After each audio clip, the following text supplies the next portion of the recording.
Hello, guys. Good afternoon, everyone. Good evening, Harshal, Keshav, Siddham, all the kids. Ashvika.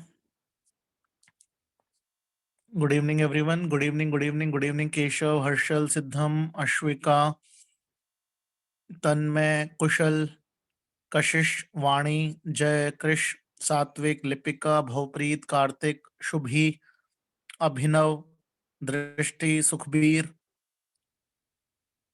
and all the lovely kids. Yeah. Apurva, Gunmay, Sunil, Laksh, Sumit, Sumedha.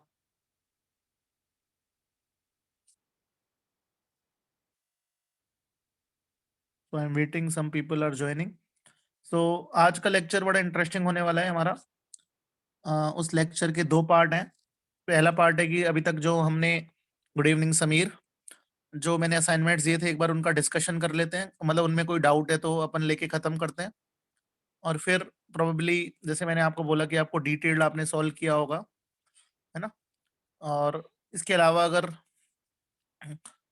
उसके बाद हमारा जो topic शुरू होगा, that would be new topic, that would be from not from this chapter, that will be from the chapter states of matter। और उसमें gases state में ideal gas equation, तरह तरह के कुछ गैस लॉज, और मेजर फोकस मेरा आज कुछ यूनिट सिखाने के लिए होगा। आपका प्रेशर की यूनिट, वॉल्यूम की मैं सिखा चुका हूँ, टेम्परेचर की आपको पता होती है।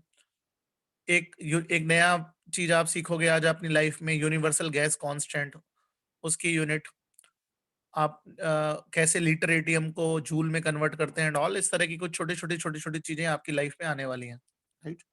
These all things are going to come into your life. तो हम स्टार्ट करते हैं। एक बार बस 1-2 मिनट और बच्चों का वेट कर लेते हैं। आप में से कितने लोगों ने होमवर्क कर लिया, हाथ खड़ा करिएगा। How many of you have completed the homework? I think बहुतों ने कर लिया होगा, राइट। ओके कशिश, अभी तो हम iQuest में आ नहीं रहे। आप मुझे कल कॉल कर लेना मॉर्निंग में कशिश, राइट। मैं मंडे को प्रोबेबली आ सकता हूँ iQuest, तो आप मेरे को एक बार मैसेज कर देना व्हाट्सएप पे, फिर मैं वहीं पे आपसे कांटेक्ट करके फिर मीटिंग फिक्स कर लूंगा। ठीक है कशिश, आई एम एड्रेसिंग यू। तो मेरा नंबर मैंने शेयर कर ही रखा है सबसे, तो आप मुझे एक मैसेज कर देना and accordingly we can discuss. ठीक है, मैंने सारे बच्चों को मेरा नंबर भेजा था, मैं फिर भेज देता हूँ। I have shared my number, yes. तो ऋषिमा, वीनस, ये लोग भी आ गए।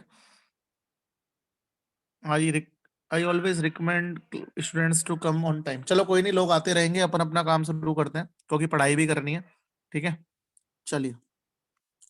तो मैंने आपके सामने असाइनमेंट 2 खोल रखा है। आपको नहीं बोलना है, मैं जिस तरह से बोलूं वही मेरी बात सुनना और फिर आंसर देना। ठीक है, क्वेश्चन नंबर 1 से लेके 10 तक कोई डाउट है तो उसका नंबर लिख दीजिएगा। क्वेश्चन नंबर 1 से लेके 10, जिसको नहीं है वो नो मत लिखिएगा, जिसको कोई डाउट है वो डाउट का नंबर लिख दीजिएगा, क्योंकि नो वाले फिर बहुत सारे हो जाएंगे, है ना। क्वेश्चन नंबर 1 से लेके 10 तक कोई डाउट है तो डाउट का नंबर लिख दीजिएगा। I am giving you some seconds. Question number 1 से 10, 13। ओके, मतलब 13 क्यों बोल रहे हो यार, मैंने 1 से 10 बोला है पहले, आप बात सुनिएगा। अच्छा, 1 से 10 में अगर डाउट नहीं है तो नो लिख दीजिएगा।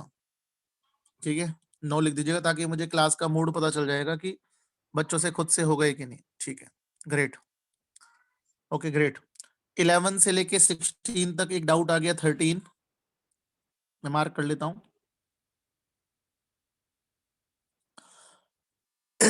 11 एक डाउट आया, 11 आसान लग रहा है मुझे अभिनव, चलो देख लेंगे। और एक डाउट आ रहा है 16। हिमांशी आप जाग रहे हो नींदों में, मैंने 1 से 10 की बात की थी, चलो 8 भी लिख लेते हैं।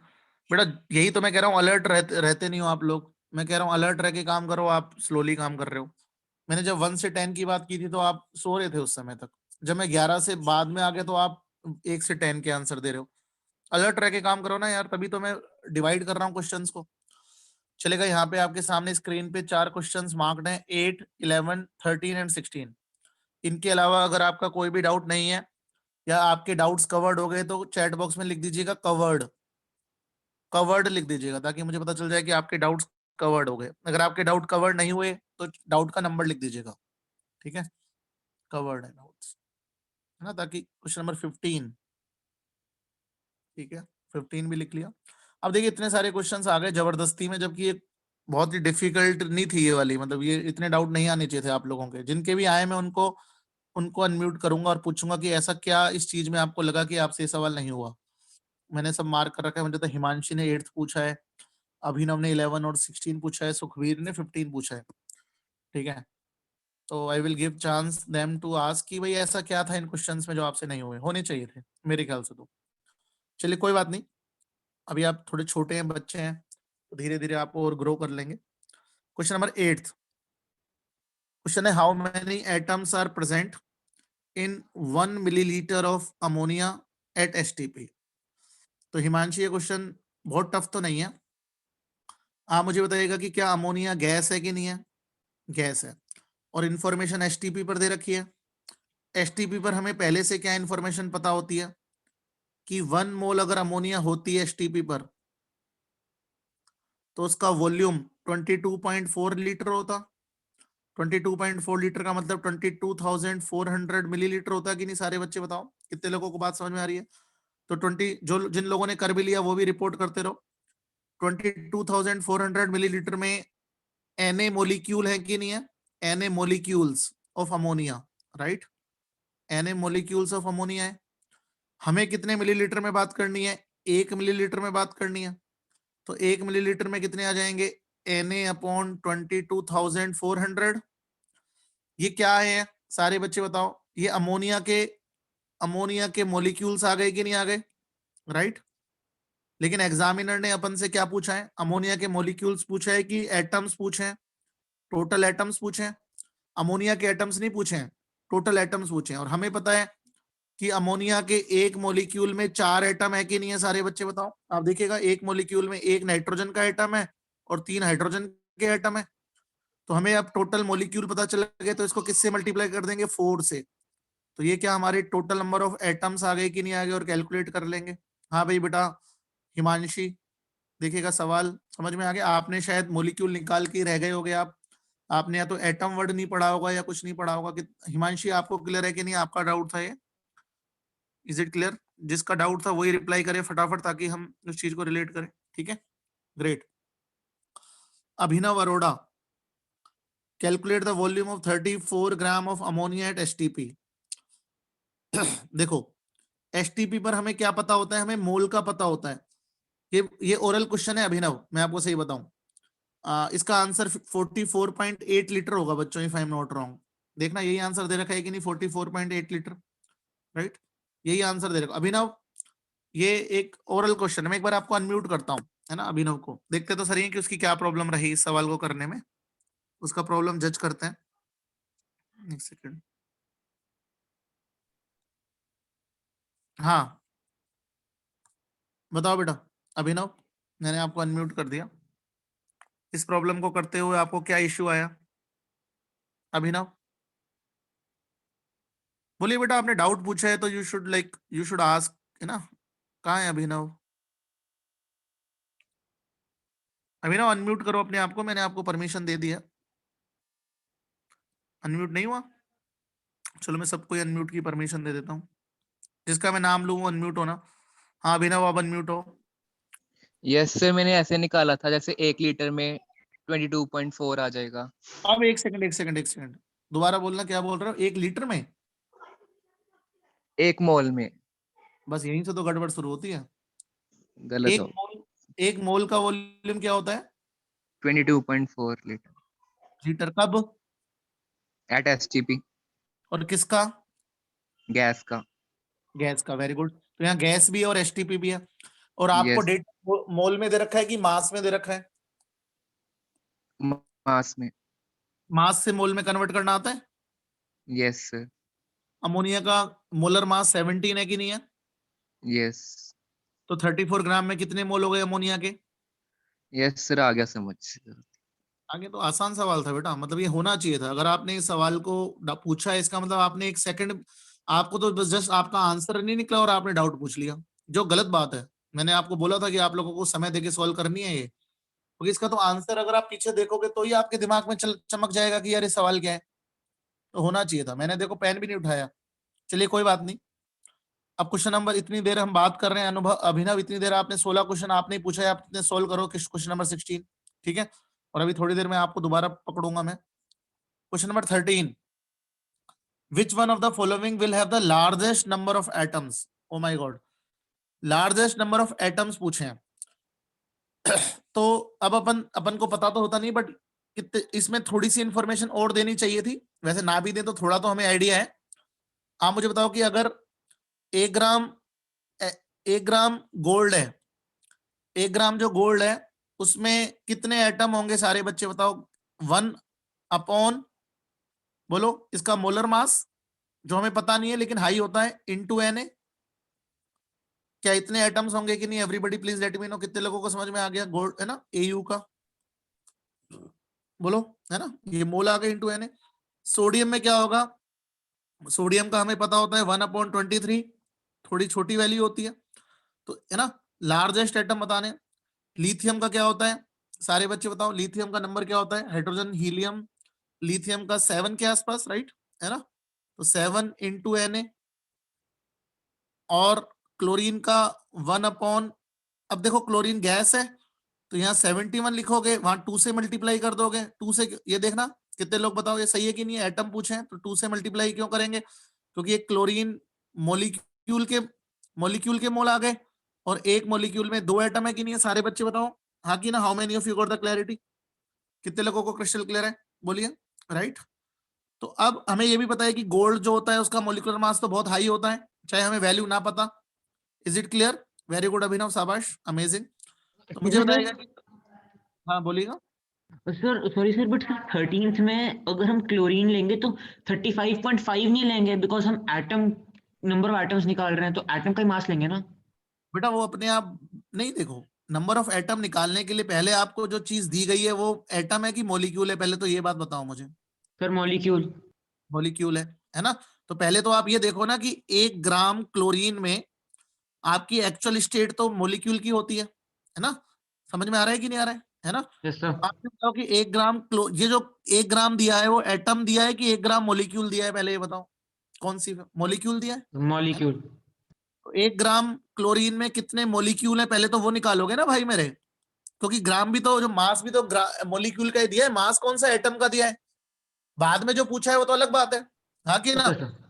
यस एक सर, थैंक ग्राम यू। में इतने मॉलिक्यूल है और हर मॉलिक्यूल में 2 एटम है, इसलिए मल्टीप्लाई किया है मैंने। समझ में आया कि नहीं आया? गुण में आप पूछ रहे थे शायद, if I am not yes sir. Wrong.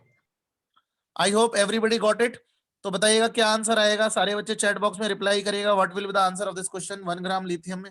बोलिएगा सारे बच्चे क्या आंसर आएगा, बताओ। सबसे ज्यादा largest number of atom C आ जाएगा, क्यों? क्योंकि सी के जो मोल है वो सबसे ज्यादा है, क्योंकि लिथियम का मोलर मास सबसे कम है, तो इसलिए आंसर सी आ जाएगा। वेरी गुड वीनस, पिछली क्लास में गायब थे तुम शायद, है ना। चलिए question number 15, calculate the mass of 112, हाँ भाई आई थिंक सुखवीर ने पूछा था ये, 112 centimetre cube of hydrogen gas at STP. अब ये भी आसान सवाल है क्योंकि मैंने आपको सेंटीमीटर क्यूब को का रिलेशन भी बताया है। 112 सेंटीमीटर क्यूब का मतलब 112 ml है कि नहीं है सारे बच्चे बताओ। How many of you got the clarity? 1 centimetre cube और 1 ml एक ही बात होती है कि नहीं होती है? यस। अब अगर आपको ये पता चल जाए कि 112 ml है, तो आपको नॉलेज क्या है? आपको ये पता है कि यार अगर 22,400, कोई बात नहीं यूनिट आज दोबारा सिखाऊंगा मैं, 22,400 सेंटीमीटर क्यूब होता तो 1 मोल आता गैस, है ना। तो 112 ml अगर है या सेंटीमीटर क्यूब है तो कितना मोल आ जाएगा, निकल जाएगा कि नहीं सारे बच्चे बताओ। 1/22,400 इंटू 112 कट गया है 2 से, 1/200 आ गया कि नहीं आ गया सारे बच्चे बताओ, राइट। 1/200 मोल किसके हैं? 1/200 मोल हाइड्रोजन गैस के, और हाइड्रोजन गैस के 1 मोल का मास कितना होता है? 2 ग्राम, तो इंटू 2 कर दो, तो 0.01 ग्राम आ गया कि नहीं आ गया answer. How many of you got the crystal clarity? Please write C in the chat box. कितने लोगों को समझ, बहुत ही आसान सवाल है, मतलब क्वेश्चन जिस तरीके से सिखाए मैं भी वैसे ही सॉल्व कर रहा हूँ, इसलिए मैं एक एक सवाल सॉल्व करके भी दिखा रहा हूँ। कितने लोगों को क्लियर हो गया? हाथ खड़ा कर दीजिएगा, और जिनकी अप्रोचेस मेरी अप्रोचेस से मैच कर रही हैं वो भी हाथ खड़ा कर दीजिएगा कि हाँ सर हम भी इसी बिल्कुल बेसिक अप्रोचेस से ही सॉल्व कर रहे थे जैसे आप कर रहे हैं, right? Is it clear to everyone? बोलिए। क्वेश्चन नंबर 16 अभिनव का हो गया है, और बच्चों का हो गया क्वेश्चन नंबर 16? सारे बच्चे बताइएगा। अगर क्वेश्चन नंबर 16 में मैं यहाँ पे नाइट्रोजन N2 मॉलिक्यूल की जगह नाइट्रोजन गैस देता तो भी आप N2 ही लेते? पहले तो आप N2 ही लेते और बाद में पर 2 से मल्टीप्लाई कर देते। क्यों? क्योंकि फाइनली नंबर ऑफ एटम्स पूछे हैं, और अगर नंबर ऑफ मॉलिक्यूल्स पूछे होते तो आप 2 से मल्टीप्लाई नहीं करते, क्योंकि फिर मॉलिक्यूल की बात चल रही है। मेरी बात समझ में आ रही है कि नहीं आ रही है? सारे बच्चे बताओ, है ना? क्वेश्चंस के वेरिएशन समझिएगा ये, राइट? क्योंकि आपका नाइट्रोजन जो होगा वो नाइट्रोजन मॉलिक्यूल की फॉर्म में ही होगा। Is it clear? हाँ, अगर एग्जामिनर ने डेडिकेटेडली ऐसे लिख दिया यहाँ पे nitrogen in 1.4 gram nitrogen atoms, तब हम क्या ले लेते? 14 ले लेते। बात समझ में आई कि नहीं आई? अगर डेडिकेटेडली ऐसे लिखता तो एटम लेते, अदरवाइज अगर यहाँ N2 नहीं भी लिखता और नाइट्रोजन वर्ड भी लिख देता तो बाय डिफॉल्ट ये क्या है? Nitrogen gas, right?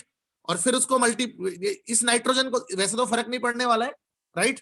But mention मतलब हम एटम में मेंशन करेगा। कितने लोगों को बातें समझ में आ रही है? नाइट्रोजन गैस, एटम, वो सब मेंशन करेगा। Is it clear?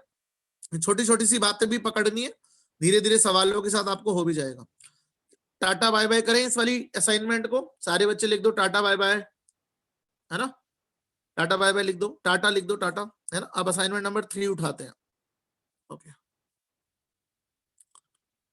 Assignment number 3 है ना ये? हाँ, ये मैंने थोड़ी आसान वाली, बिल्कुल ही प्लेन असाइनमेंट थी जो हो जानी चाहिए थी, पर कोई बात नहीं, कोई बात नहीं। क्वेश्चन नंबर 1 से लेके 5 तक अगर कोई भी आपको डाउट है या किसी का आंसर आपको लग रहा है गलत है तो प्लीज लेट मी नो। अगर आपको लग रहा है कि नहीं सारे हो गए और आंसर ठीक है तो नो लिख दीजिएगा। क्वेश्चन नंबर 1 से लेके 5, क्वेश्चन नंबर 1 टू लेके 5 असाइनमेंट नंबर 3 में। बहुत ही बढ़िया, अमेजिंग यार, ग्रेट, बहुत बढ़िया। आगे चले, अगर किसी बच्चे का है तो लिख दीजिएगा मुझे। एक भी मैं सारे क्वेश्चन डिस्कस करूंगा जो भी आप डाउट पूछेंगे, तो कहीं ना कहीं किसी ना किसी का फायदा तो होता ही है। कई बच्चे शाई होते हैं, पूछते नहीं है, तो दूसरों का फायदा हो जाता है। I appreciate Abhinav, I appreciate Sukhbir, I appreciate Gunmay जो अपने डाउट्स क्लियर कर रहे हैं। ठीक है, जो भी बच्चा डाउट पूछ रहा है मुझे पसंद आता है वो बच्चा बहुत। हाँ जी, 1 से 5 तक हो गए हम। चलो क्वेश्चन नंबर 6 से लेके 10 तक, क्वेश्चन नंबर 6 टू लेके 10। इफ यू फील कि आपका कोई आंसर नहीं आ रहा है या फिर आपको कोई डाउट है कि कोई क्वेश्चन आपसे नहीं हो रहा है तो please let me know. Question number 6 to लेके 10, अगर आपके सारे सॉल्व हो गए तो आप CC लिख दीजिएगा या नो लिख दीजिएगा, ताकि मेरे को एक सिग्नल मिल जाए कि मुझे आगे बढ़ना चाहिए, है ना? आपके सिग्नल से ही मैं आगे चलूंगा ना बेटा। ग्रेट, बहुत ही बढ़िया, वेरी गुड, अमेजिंग, बहुत अच्छा सॉल्व कर रहे हैं आप, मजा आ रहा है मुझे। क्वेश्चन नंबर 11 से लेके क्वेश्चन नंबर 15, क्वेश्चन नंबर 11 से लेके क्वेश्चन नंबर 15 में क्वेश्चन नंबर 11 की डिमांड आई है। कोई बात नहीं, एक आध सवाल करेंगे तो ही तो हमारा का भी तो कोई रोल रहेगा, है ना? नहीं तो हमारा रोल ही खत्म हो जाएगा। NCC कहाँ पे है? CC है। CC मतलब सेंटीमीटर क्यूब होता है ना? CC मतलब सेंटीमीटर क्यूब, ठीक है? CC अपन भी लिखते हैं वैसे अपने CC का मतलब क्या होता है? क्रिस्टल क्लियर, है ना? और इस CC का क्या मतलब है? सेंटीमीटर क्यूब, ठीक है? जो इसका मतलब मिलीलीटर होता है बेसिकली, ठीक है? ओके, कोई बात नहीं। क्वेश्चन नंबर 11 और से लेके 15 तक और बता दीजिएगा। क्वेश्चन नंबर 11 टू 15 में अगर नहीं है तो हाथ खड़ा कर दीजिएगा कि सर डन हो गए हमारे। Please raise your hand if your doubts are not there, please raise your hand so that I can get a signal कि क्लास की जनता का माहौल किस तरफ है। अभी केवल मुझे लग रहा है बच्चों ने काम नहीं किया है, जिस तरीके से हाथ खड़े हो रहे हैं या डाउट पूछे जा रहे हैं, ऐसा साफ साफ झलक रहा है कि काम ही नहीं किया है हमने। मैं सही बताऊं, ये पता चल जाता है टीचर को, सही बताऊं। ठीक है, चलो कोई नहीं, मैंने तो अपनी पूरी कर्तव्य निभा के काम कर रहा हूँ। आप लोग देखिएगा कैसे काम करते हैं नहीं करते हैं, वो आपके ऊपर है। ओके, तो 11th क्वेश्चन नहीं आया था और 11th क्वेश्चन भी शायद बच्चों से हो जाएगा, क्योंकि कईयों को CC का मतलब नहीं पता था। ठीक है, CC का क्या मतलब है? सारे बच्चे बताओ। Centimetre cube, right? तो सेंटीमीटर क्यूब का मतलब ये 100 ml हो गया कि नहीं हो गया, सारे बच्चे बताओ, है ना? How many of you got the clarity? अब हो गया क्वेश्चन, 100 ml का मतलब 0.1 लीटर हो गया। 4 ग्राम अगर NaOH है तो 4 ग्राम NaOH का मतलब 4/40 0.1 मोल है, और 0.1 लीटर ही है। ओरल क्वेश्चन लग रहा है मुझे। ए आंसर है क्या इसका? सारे बच्चे बताइएगा। 1 मोलर आ गई मोलैरिटी, राइट, है ना? कितने लोगों को क्लियर है? हाँ भी बच्चों, जिस भी बच्चे ने पूछा था, अभिनव या 2-3 बच्चों ने पूछा था, उनको क्लियर हो गया क्वेश्चन? उनको सीसी का मतलब समझ में नहीं आया होगा। सीसी मतलब सेंटीमीटर क्यूब, राइट? सीसी मतलब सेंटीमीटर क्यूब। और भी आपको यूनिट सिखाएंगे। मैंने जैसे कि यहाँ पे एक क्वेश्चन में तो यूनिट लिखवा दी थी, जिस भी फैकल्टी को मैंने चेक करने के लिए दिया था कि वहां लिख देना। मेरे ख्याल से आपके कहीं ना कहीं आपके किसी क्वेश्चन में सेमी मोलर ऐसा कोई वर्ड आया था किसी एक न्यूमेरिकल में, सेमी मोलर। अगले में आएगा शायद सर वो ना? अगले में है। हाँ, पर मैंने उसका डेटा दिलवा दिया था आप लोगों को। ऐसे डेसी मोलर आएगा। डेसी वर्ड सुना है आपने? डेसी मोलर, कितने लोगों ने सुना है word deci molar? Sir 110। Deci molar का मतलब होता है, सारे बच्चे लिख लो, 0.1 मोलर। अगर मैं आपसे पूछूं सेंटीमोलर, सेंटीमोलर का 0.01 मोलर। 0.01 मोलर, है ना? अगर मैं आपसे पूछूं सेमी मोलर, तो मैंने आपको पिछले सवाल में 0.5 मोलर। 0.5 मोलर। ऐसी छोटी छोटी इन्फॉर्मेशन है, जनरली मिल जाती है पेपर में, है ना? सीसी मतलब, सीसी किसका शॉर्ट फॉर्म है? सेंटीमीटर क्यूब का, राइट? इसका एक और वैसे ही इन्फॉर्मेशन दे रहा हूं। वैसे तो 12th क्लास 11th क्लास में इसका प्रूफ भी आएगा। कई बार आपको वेपर डेंसिटी दी होती है गैसेस की, वेपर डेंसिटी। अगर वेपर डेंसिटी का डेटा पता चल जाता है तो molecular mass is 2 into vapour density. ठीक है, वैसे ही दे रहा हूँ नॉलेज। आप 11th में तो ऐसे भर भर के बहुत सारी चीजें पढ़ोगे, बट चलो अभी ऐसे दिमाग में आया। अगर आपको वेपर डेंसिटी की इंफॉर्मेशन पता है तो क्या निकल जाएगा? सीधा मोलिकुलर मास। अगर मैं आपसे पूछूं vapour density of a substance is 25, molecular mass कितना है? 50। 50। बाकी ना, कितने लोगों को समझ में आ गया कि ग्राम मत लिखो, ग्राम मोलिकुलर मास हो जाएगा फिर। हाँ, मतलब यहाँ पे मैं रिलेटिव बात कर रहा हूँ, वो तो चलो उस हिसाब से चेंज कर लोगे आप सारा। तो वेपर डेंसिटी के डेटा से हम क्या निकाल सकते हैं? मोलिकुलर मास निकाल सकते हैं। इसका प्रूफ भी है, डोंट वरी। इवन जो नॉन मेडिकल वाले बच्चे हैं उनको तो हम और भी अच्छे अच्छे सवाल करा देते हैं। ये हाइड्रोजन के रेस्पेक्ट में होता है बाय डिफॉल्ट। हम गैस चेंज कर करके दूसरे के रेस्पेक्ट में ही पूछ लेते हैं कई बार एडवांस सवालों में। बट हाँ, इन जनरल अगर कुछ भी नहीं मेंशन करे तो वेपर डेंसिटी दे रखी है तो मोलिकुलर मास कितना है उसका? 2 टाइम्स है। How many of you got the clarity? कितने लोगों को बात समझ में आ गई कि वेपर डेंसिटी के डेटा से कैसे मोलिकुलर मास का डेटा निकाल सकते हैं? Is it clear? हाँ कि ना? जैसे कि मैं आपसे एक क्वेश्चन पूछूं कि 10 gram substance has vapour density 10, how many moles are present? How many moles are present? नहीं केशव, जल्दबाजी में गलत आंसर मत दिया करो यार। How many moles are present? सारे बच्चे बताओ। 0.5 मोल्स। हाँ कि ना? सारे बच्चों को क्लियर हो गया कि नहीं? अब देखो, मोल निकालने के लिए आपको मोलर मास की जरूरत थी, उसका डायरेक्ट डेटा मैंने नहीं दिया, मैंने वेपर डेंसिटी का डेटा दे दिया, तो वी कैन इजीली कैलकुलेट। कितने लोगों को समझ में आ गया? अगर वेपर डेंसिटी 10 है तो molecular mass, gram molecular mass 20 ग्राम हो गया कि नहीं हो गया? सारे बच्चे बताओ। तो मोल कितने हो गए? नंबर ऑफ मोल्स क्या होते हैं? Given mass upon gram molecular mass. 0.5 मोल आ गया कि नहीं आ गया? How many of you got the crystal clarity? कितने लोगों को बात समझ में आ गई? बोलेगा, राइट? तो वेपर डेंसिटी के डेटा से भी हम इंफॉर्मेशन निकाल सकते हैं। कितने लोगों का असाइनमेंट 3 को टाटा बाय बाय करने का मन कर रहा है? Please do it. If you are agree with me कि हाँ सर डन है, तो you can do tata bye bye to assignment 3 so that we can move on assignment 4 and subsequently we can move to the new concept which I am trying to teach you, which I will teach you, ideal gas equation और unit and dimensions पे बहुत सारी बातें करने वाला हूं मैं आपको। ठीक है, और मैंने आपको फिर बता रहा हूँ कि unit and dimension is the one of the most important chapter, इसलिए उसको बहुत अच्छे से पढ़ना और कभी भी उसको अवॉइड मत करना, कभी भी उस पर लापरवाही मत बरतना। आपके 25 से 30% सवाल कॉम्पिटिटिव एग्जाम में इसलिए गलत हो सकते हैं क्योंकि आपने यूनिट एंड डायमेंशन ढंग से नहीं पढ़ी। उसको बिल्कुल भी लाइटली नहीं लेना है। आपके जूनियर विंग में यूनिट एंड डायमेंशन पे ज्यादा जोर देते नहीं है, ठीक है? यहाँ पे बहुत ज्यादा जोर देते हैं हमारे यहाँ पे। जब आप अभी तो आप सीनियर बनने ही वाले हो, है ना, बोर्ड के एग्जाम्स के बाद। चलेगा, अपने पढ़ाने के बाद से पहले लास्ट असाइनमेंट आ रहा है, चलेगा। यहाँ पे हो सकता है थोड़ा सा रिलेटिवली बेटर असाइनमेंट है, बट जिस तरीके से हमने पढ़ाई की है शायद आप लोगों से हो जाएगा, फिर भी सर 6 यहाँ मैं क्वेश्चन में आंसर नहीं मैच कर रहा। हाँ कोई बात नहीं, कोई बात नहीं। Yes, अगर sir. मैं वो तो अभी रुको, कोई चक्कर नहीं है। बिल्कुल, अगर इतने सारे बच्चे कह रहे हैं तो मैं तो आपकी साइड ही हूँ। डेफिनेटली कुछ ना कुछ पंगा होगा। I totally agree with you. एक बार मैं मार्क कर लेता हूँ पहले। एक एक सवाल चलते हैं ना, और भी बच्चे होंगे। 6 तो इसलिए होगा क्योंकि आप लोगों का आंसर मैच नहीं कर रहा होगा, राइट? तो कोई बात नहीं, और भी पूछ लेते हैं, एक एक करके पूछते हैं। यहाँ पे क्वेश्चन नंबर 1, क्वेश्चन नंबर 2 पे डिमांड आया लिपिका का। 2 लिपिका होना चाहिए था मेरे ख्याल से। 2 की स्टेटमेंट ही नहीं समझ में आई। क्यों भाई, अंग्रेजी नहीं आती क्या आपको? स्टेटमेंट ही नहीं समझ में आई, ठीक है? क्या स्टेटमेंट नहीं समझ में आई? इंग्लिश में लिखा हुआ है कि आपको decreasing order of mass of NaOH बताना है, और अलग अलग तरह की आपकी कंसंट्रेशन दे रखी है। एक आपको 40% wait by wait total solution है 50 ग्राम, उसमें NaOH 40% है, तो बताना है कि कितना मास है। क्या नहीं समझ में आया ये? ऐसा थोड़ी है कि ये सवाल रॉकेट साइंस है। इंग्लिश है, अभी अभिनव आपसे पढ़वाऊंगा, देखो। और आपसे भी होना चाहिए था लिपि का ये सवाल। अगर ये सवाल नहीं हुआ तो you have to really put hard work. ऐसा नहीं है कि सवाल में कोई ऐसा रॉकेट साइंस है कि आपसे नहीं होना हो रहा है ये सवाल। This question should be done.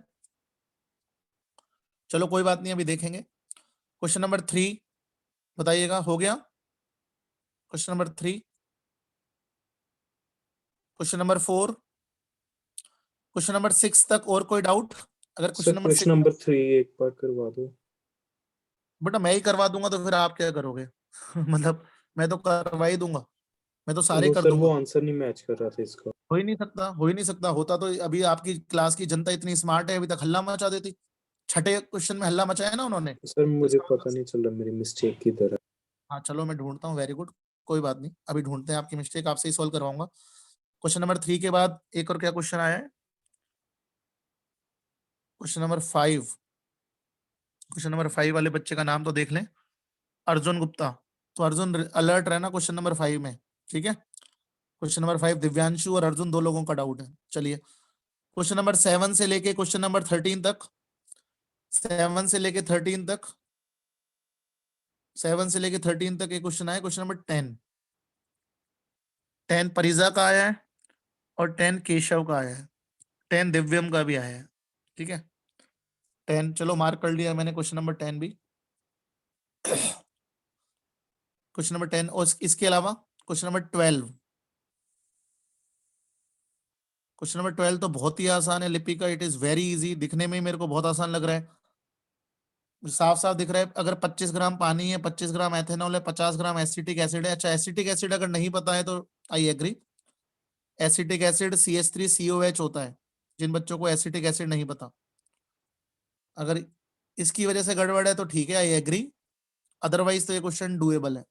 फिर तो इस क्वेश्चन में कुछ भी नहीं है, तीनों का मास पता चल गया तो मोल फ्रैक्शन निकालना तो बाएं हाथ का खेल है। हाँ कि ना? सारे बच्चे बताओ कितने लोगों को समझ में आ गया? क्वेश्चन नंबर 12 तो सीधा सीधा दिख रहा है कि नहीं? रीजन चलो अभी लिपिका को अनम्यूट करेंगे, देखते हैं कि उसको क्यों नहीं समझ में आया सवाल। एसिटिक एसिड आप लोगों ने बचपन में पढ़ रखा है कि नहीं? मतलब अभी आपका बचपन ही चल रहा होगा मेरे ख्याल से। एसिड बेस और सॉल्ट करके जो एसिड बेस सॉल्ट चैप्टर आता है उसमें एसिटिक एसिड आता होगा, if I am not wrong, है ना? Yes sir. चलो कोई बात नहीं, तो उसका मोलिकुलर फॉर्मूला भी मैंने लिखवा दिया है, उससे मोलिकुलर मास निकल जाएगा। क्वेश्चन नंबर 14 और 15 में से कोई क्वेश्चन? क्वेश्चन नंबर 14 या 15 में से कोई क्वेश्चन बोलेगा? Any question from 14 and 15? Question number 15 थोड़ा सा भी अच्छा सवाल आएगा तो डाउट पूछ लेना है, कोई बात नहीं।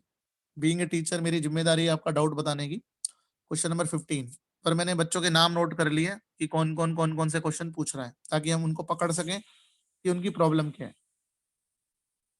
चलिएगा क्वेश्चन नंबर 2। हाँ लिपिका अनम्यूट करो आप, कि इस क्वेश्चन में Yes, ऐसी क्या sir. क्या डिफिकल्टी हुई कि आपसे सवाल नहीं हुआ? सर मैं इसमें लाइक कंसंट्रेशन टर्म ही लगा रही थी, जैसे 40 इक्वल्स टू सर जैसे 50 ग्राम NaOH गिवन है, हमें सल्यूट गिवन है। ओ हो। अगर ये 50 ग्राम NaOH ही दे देंगे बेटा तो फिर NaOH का ही मास पूछेंगे, मतलब पागल हैं ये लोग। थोड़ा दिमाग लगाओ ना, कंपैरिजन किसका हो रहा है? NaOH का मास का। यहाँ पे साफ साफ लिख तो रखा है in each of the aqueous solution 50 gram of 40% weight by wait NaOH, इसका मतलब ये सॉल्यूशन का मास है भाई। अगर NaOH का ही मास दे देंगे तो फिर इस 40% डेटा का यूज क्या करना है आपको? हाँ लॉजिकली Yes, सोचो ना। sir. इस क्वेश्चन में आपके सामने 3 टर्म्स दे रखी हैं, टर्म 1 मतलब 3 केसेस दे रखे हैं, इन तीनों केसेस में NaOH का कितना कितना मास है उसका कंपैरिजन करना है आपको। How many of you got the clarity?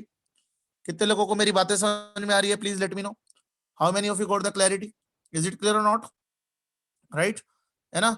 हमें इस वाले क्वेश्चन में क्या दे रखा है, हमें 3 अलग अलग केसेस दे रखे हैं और इन 3 केसेस में आपको ये बताना है कि पहले केस में NaOH का मास कितना है, दूसरे केस में NaOH का मास कितना है और तीसरे केस में NaOH का मास कितना है।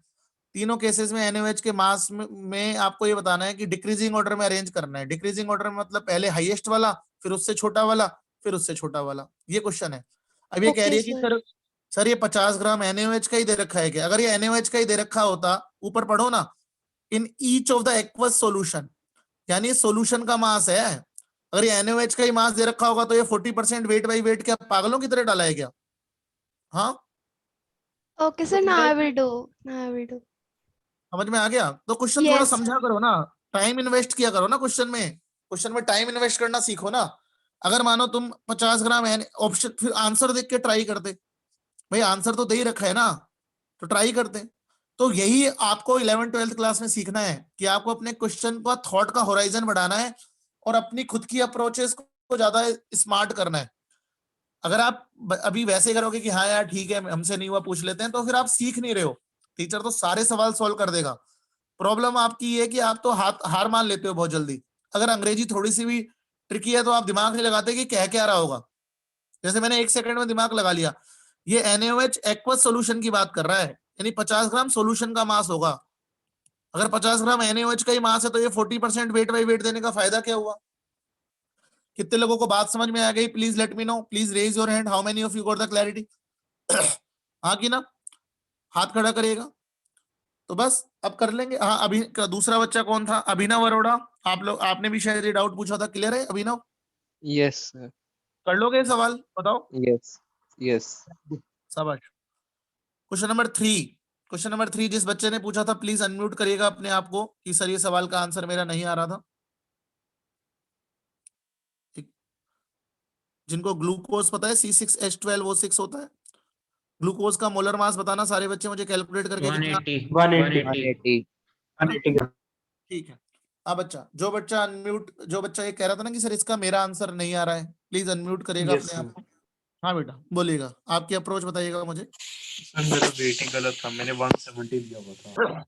ओ अब क्लियर है, हो जाएगा। Yes sir, thank you. ठीक है, देखो छोटी छोटी गलतियां आप करते हो और उसकी वजह से पूरे लॉजिक की वाट लग जाती है। क्वेश्चन नंबर 5 वाले बच्चे से भी देखते हैं कि उसकी भी क्या गड़बड़ है। 5 किसने पूछा है? Let me search. दिव्यांशु। हाँ दिव्यांशु अपने आप को अनम्यूट करो, और अर्जुन गुप्ता दोनों अपने आप को अनम्यूट करो, दिव्यांशु और अर्जुन। Yes sir. क्योंकि सेम सवाल मैंने आपको करवाया है क्लास में। हाँ दिव्यांशु है कि अर्जुन है? कौन है अनम्यूटेड? दिव्यांशु। हाँ दिव्यांशु।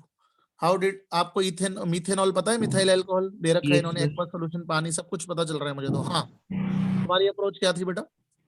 सर मैंने सबसे पहले 5.2 मोलल मतलब 5.2 is equal to number of moles of C3OH upon मतलब हम mass of solvent that is H2O in kilogram. ठीक है चलो मान ली तुम्हारी बात। फिर ये सर अब अगर हमें मतलब नंबर ऑफ मोल्स भी नहीं पता और सॉल्वेंट का मास भी नहीं पता, सर इसके आगे सर समझ में नहीं आया कैसे करना है। Sir yes sir. ओ भाई, तो ऐसे सवाल हमने किए नहीं है?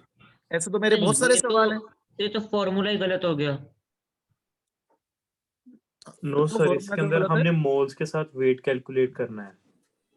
एक सेकंड कौन सी फॉर्मूला गलत है? सर ये जो 5.2 is equal two moles of वो गलत है इसमें, ये मोलैलिटी दे रखी है।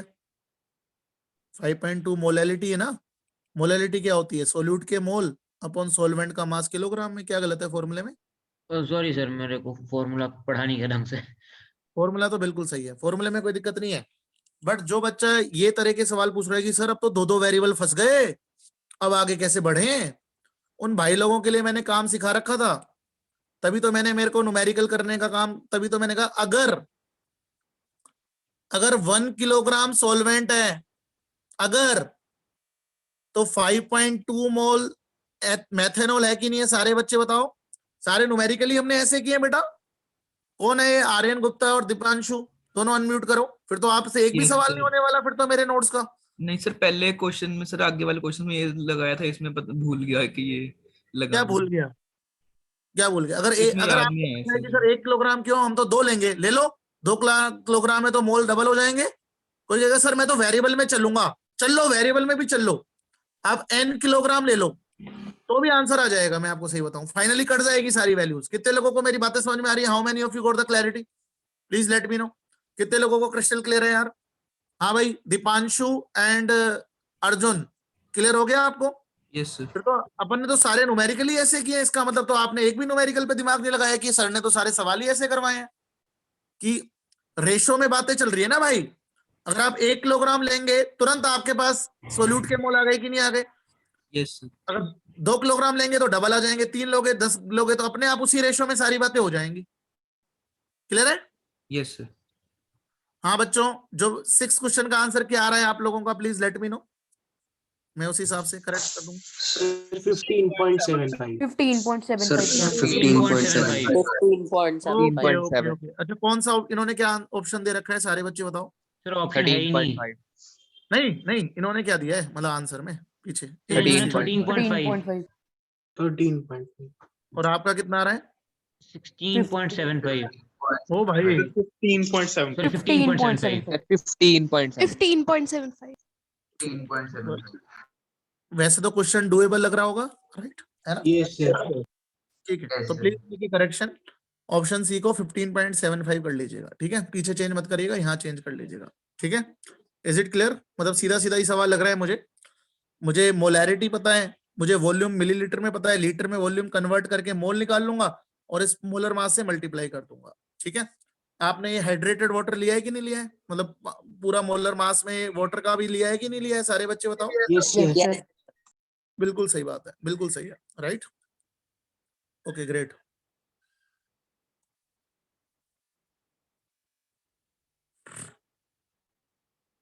Is it clear? बोलिएगा, क्लियर हो गया? Yes sir. अब आते हैं क्वेश्चन नंबर 10 पे। पहले 10 वाले बच्चे को ढूंढ लेते हैं ताकि उससे डिस्कशन हेल्दी हो जाएगा हमारा कि उसे दिक्कत क्या आई। परिजा और दिव्यम। हाँ भाई, परिजा और Divyam. Yes sir. Yes sir. हाँ परिजा, आप बताइएगा बेटा, आपने उस क्वेश्चन की अप्रोच क्या बनाई? सर जैसे कि यहाँ पे दिया हुआ था 3.60 मोल सल्फ्यूरिक मोलर एक सेकंड, मोल नहीं है, मोलर है, मोलर है। Yes sir, molar sulphuric acid. तो इसको मैंने लिख लिया कि 3.6 मोल्स है 1 लीटर में। अगर 1 लीटर है तो, है ना? Yes sir. अगर 1 लीटर है तो 3.6 मोल है H2SO4 के। बिल्कुल आपने गलत नहीं लिखा, आई टोटली एग्री यहाँ तक तो। ठीक है भाई, आगे। तो सर इससे होगा कि 3.6 मोल्स हुए 1000 मिलीलीटर में, क्योंकि डेंसिटी में मिलीलीटर्स में भी होती है। ठीक है चलो, 3.6 मोल हो गए, है ना? 1000 मिलीलीटर में, चलो ये भी मान लिया मैंने। Sir then 29% weight by weight है, तो सर उधर से हो जाएगा कि 29 ग्राम H2SO4 होंगे हमारे 100 ग्राम वाटर में। बिल्कुल सही चल रहे हो आप। 100 ग्राम अगर हम वाटर लें तो 29 ग्राम H2SO4 हो गया जी, ये भी बात मान ली आपकी मैंने। सर तो यहाँ से हमारे पास आ जाएगा कि 0.5 मोल्स है हमारे 100 ग्राम वाटर में। 0.5 कैसे? सर H2SO4 का मोलर मास 98 ग्राम दिया हुआ है ना। हाँ तो 29 को अगर 98 से डिवाइड करोगे तो 0.5 कहाँ से आ गया? 49 को करते तो आता ना बेटा। Yes sir. गलती पता चल गई तुम्हारी? Yes sir. हाँ, और बताओ। हाँ भाई दूसरा और बताओ, अच्छा सवाल है। और बताओ किसने करा है इस सवाल को, कौन मेरे को अप्रोच बताएगा इस सवाल की? सर वो मैंने भी जब एक बार ट्राई। हाँ कौन बताएगा? हाँ मे आई जिसने हो बोला गया है। था हाँ वो अप्रोच बताओ, अप्रोच बताओ। हाँ वेरी गुड। सर। बताऊं सर? हाँ जी बिल्कुल, स्टार्ट हो जाओ। Okay sir. सर मैंने यही लिया कि 1 लीटर जो अगर हमारा सॉल्यूशन है तो उसमें 3.6 मोल्स ऑफ सल्फ्यूरिक एसिड है। बहुत ही बढ़िया। तो सर 3.6 मोल्स का जो है वेट कितना होगा, लाइक 3.6 into 98। बहुत ही बढ़िया। तो सर इसका आंसर 352.8 ग्राम आता है। 352.8 ग्राम, ठीक है। यानी ये पता चल गया कि 1 लीटर में 352.8 ग्राम केवल और केवल H2SO4 है। हाँ Yes, कि ना sir. भाई? यस ठीक सर। है, अब बिल्कुल सर सही बात ये है। जो वेट है ये 29% ऑफ द टोटल वेट है, ये दे रखा है क्वेश्चन में। बहुत ही बढ़िया, अमेजिंग अमेजिंग। तो अभी सर जो हमने वेट है इसको वो टोटल वेट का 29% है, तो टोटल वेट आ जाएगा कि नहीं आ जाएगा? सारे बच्चे बताओ सॉल्यूशन का टोटल वेट। हाँ कि ना? Total Yes, weight of sir. Solution आ जाएगा कि नहीं आ जाएगा? सारे बच्चे बताओ। क्योंकि अगर 100 ग्राम टोटल वेट है तो 29 ग्राम H2SO4 है, और हमें पता चल गया कि H2SO4 352.8 ग्राम है, तो टोटल वेट आ जाएगा कि नहीं आ जाएगा? अब सॉल्यूशन का टोटल वेट आ गया गुण में, है ना? 1000 कर देंगे सर तो इन ग्राम पर मिलीलीटर आ जाएगा। Very good. टोटल वेट आ गया, और टोटल वॉल्यूम जो है वो कितना लेके चल रहे थे आप? 1 लीटर, यानी 1000 ml। तो मास पता चल गया, वॉल्यूम पता चल गया, तो ग्राम पर ml में डेंसिटी आ जाएगी कि नहीं आ जाएगी? कितने लोगों को क्रिस्टल क्लियर है? Please right CC in the chat box. हाँ कि ना? हर डेटा का यूज भी आ गया कि नहीं आ गया? बोलेगा। बहुत अच्छा सवाल है और बहुत अच्छे से सोल्व किया है। इसके लिए हाईली अप्रिशिएट। सारे बच्चे ताली बजाओ, एवरीबॉडी प्लीज अप्रिशिएट हिम। बहुत ही अमेजिंग अप्रोच है, बिल्कुल प्योर, एकदम रफ अप्रोच है, बिल्कुल। और भी बच्चों ने की होगी, बट एज ए टीचर मुझे बड़ा मजा आया। सारे बच्चे चैट बॉक्स में लिख दो क्लैपिंग। अगर आप क्लैप वाला वो नहीं दबा सकते तो, मतलब मैंने तो दबा दिया। बहुत ही बढ़िया, ये होता है तरीका करने का, चीजों को सॉल्व करने का। बहुत ही बढ़िया है ना? बिल्कुल परफेक्ट अप्रोच है, विदाउट एनी कंफ्यूजन। बहुत ही बढ़िया, अमेजिंग तरीके से किया है, और कितनी क्लैरिटी के साथ आंसर दिया है, दैट इज मोर इंपॉर्टेंट। हाँ भाई लिपिका, क्वेश्चन नंबर 12 में आपको क्या दिक्कत आई बेटा? इतना मरा हुआ सवाल है ये। हाँ लिपिका। ये Unmute सर मैंने पहले मैंने देख इसको दो तरह से सोचा था। पहले मैंने सोचा कि पहले 25% ऑफ पहले मैंने वाटर किया, फिर मैंने उसके मोल निकाले, फिर मैंने उस वे से किया, तब मेरा आंसर 0.25 आ रहा था। फिर मैंने उस अप्रोच से भी किया कि 25 ग्राम होगा, तो फिर तब भी मेरा 0.25 आ रहा था, बट आंसर कुछ और है।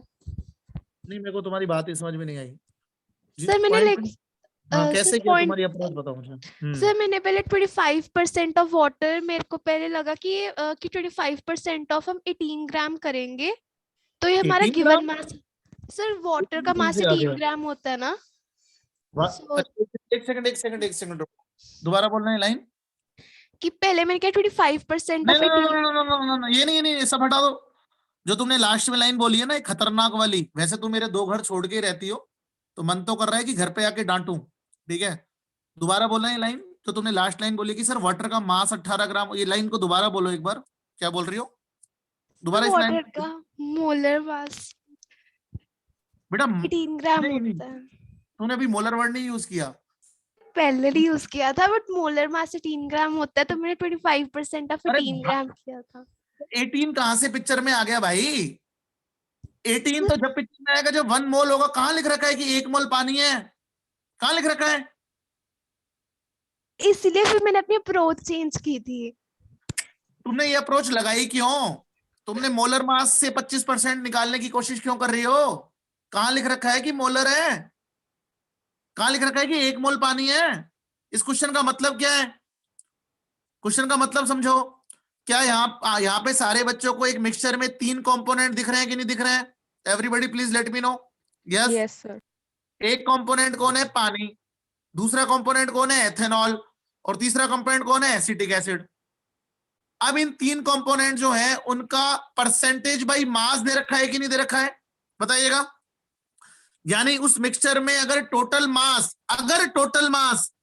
100 ग्राम है, अगर टोटल मास 100 ग्राम है, तो वाटर का कितना है? 25 ग्राम। एथेनॉल का कितना है? 25 ग्राम। 25 ग्राम। और एसिटिक एसिड का कितना है? 50 ग्राम। 50 ग्राम। ये इस क्वेश्चन का मतलब है। अगर 100 ग्राम हम लेंगे, कोई कहेगा कि सर 100 क्यों लिया है? मैं कह 200 ले ले तू यार, कोई फर्क नहीं पड़ता, क्योंकि बाद में मुझे बताइए मोल फ्रैक्शन है, मोल अपॉन मोल ही आने वाला है, तो उसी रेशो में कट जाएगा सब कुछ। कितने लोगों को मेरी बात समझ में आ रही है? आप एम ले लो, मुझे कोई फर्क नहीं पड़ता।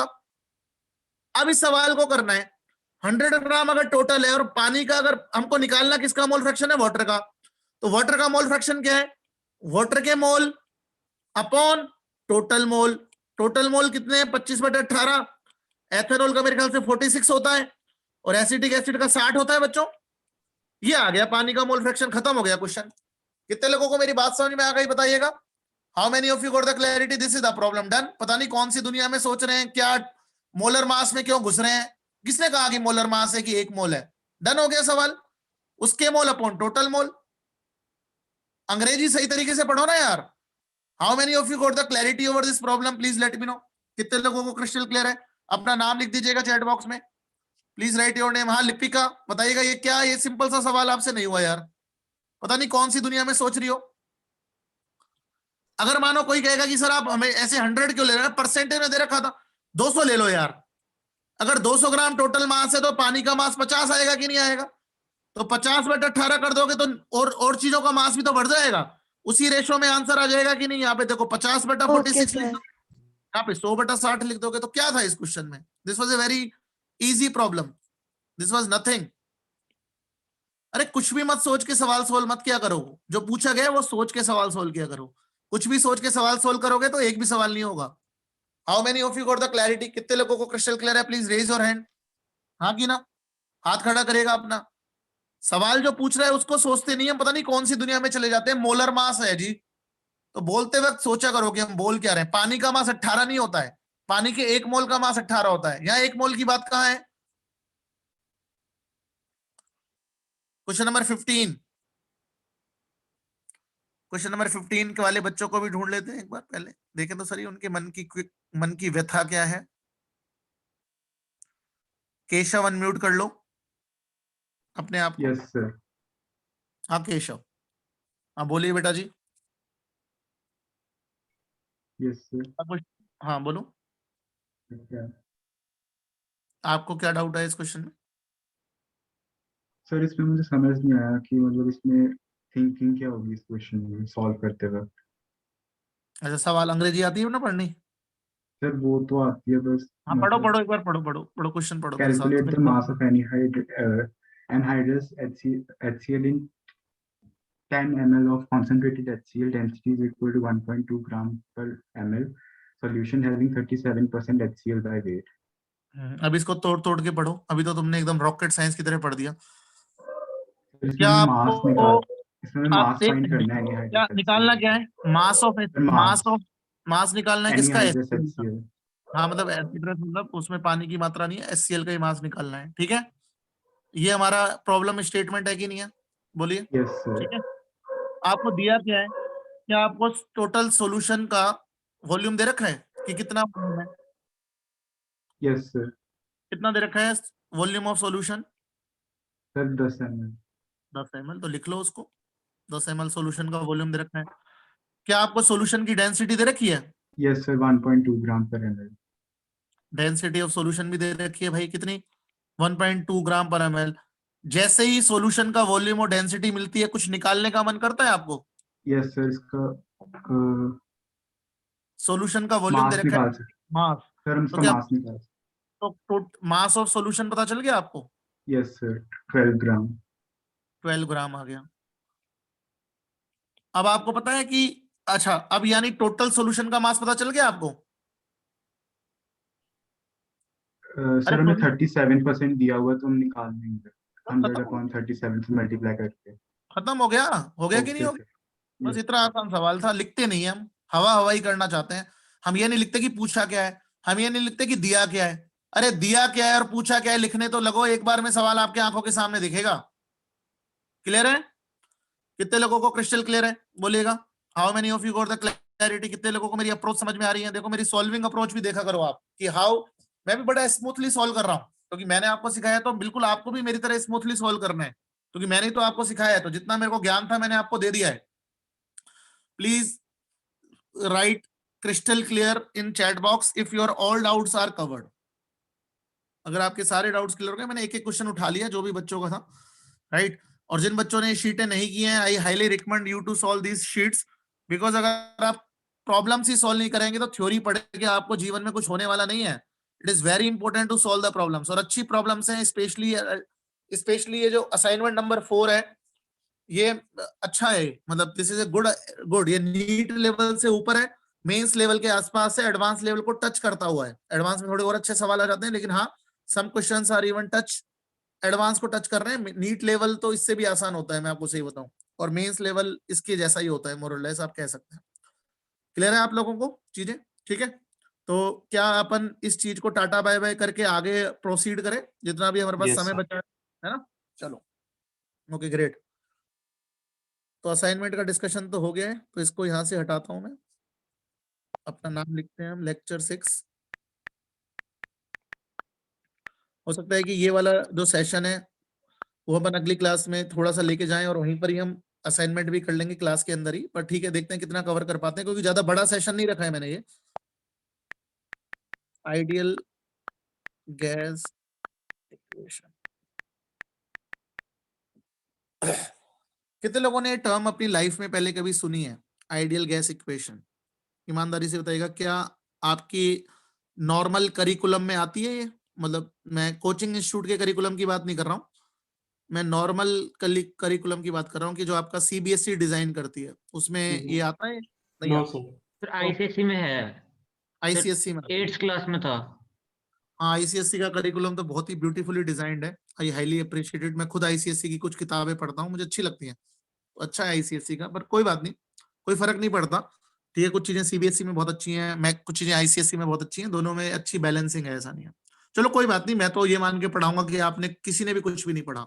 ठीक है, कभी भी जब भी मैं कोई चीज या कोई हेडिंग पढ़ाता हूं, तो हमेशा मैं उसके अंदर घुसने की कोशिश करता हूं, उन टर्म्स को टटोलने की कोशिश करता हूं, हम टटोलते हैं। तो इन 3 वर्ड्स में 3 चीजें हैं।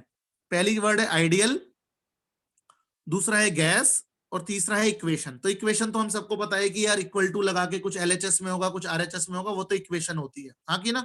सारे बच्चे बताओ, इक्वेशन तो पता है हमको क्या होती है, राइट? कोई रिलेशन होगा बेसिकली।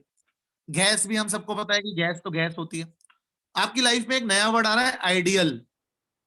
यार ये तो कुछ ऐसा नहीं लग रहा कि केमिस्ट्री कम पढ़ रहे हैं और ऐसे कोई मोटिवेशनल चीज ज्यादा कर रहे हैं।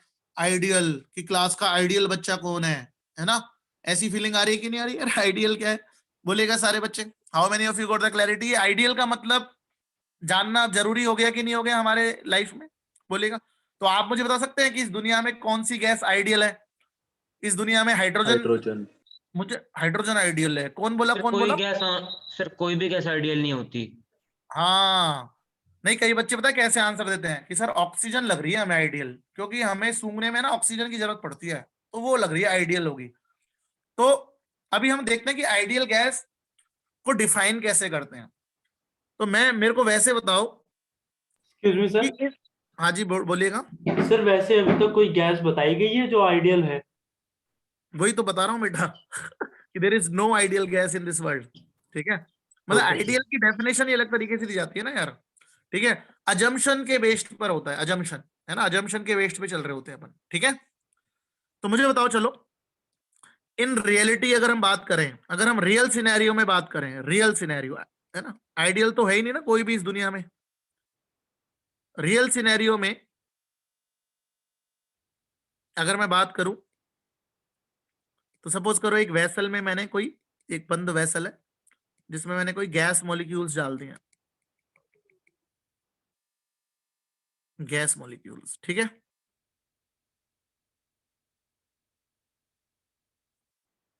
तो मुझे बताइएगा कि क्या ये गैस मॉलिक्यूल्स आपस में एक दूसरे पर कोई अट्रैक्शन रिपल्शन फोर्सेस यानी इंटरेक्शन कर रहे होंगे कि नहीं कर रहे होंगे एक दूसरे से, राइट? रियल सिनेरियो में, है ना, वंडरवॉल फोर्सेस, और ऐसा तो सुना ही होगा आपने, weak van der Waals forces of attraction, और ये गैस मॉलिक्यूल्स के बीच में लगते हैं, सुना है ऐसा कोई टर्म? Yes right? सर। तो in reality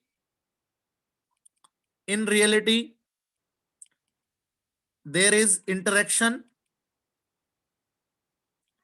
interaction between gas molecules. कितने लोग मेरी बात से सहमत हैं? क्या क्या रियलिटी में गैस मॉलिक्यूल्स के बीच में इंटरेक्शन होता है कि नहीं होता है?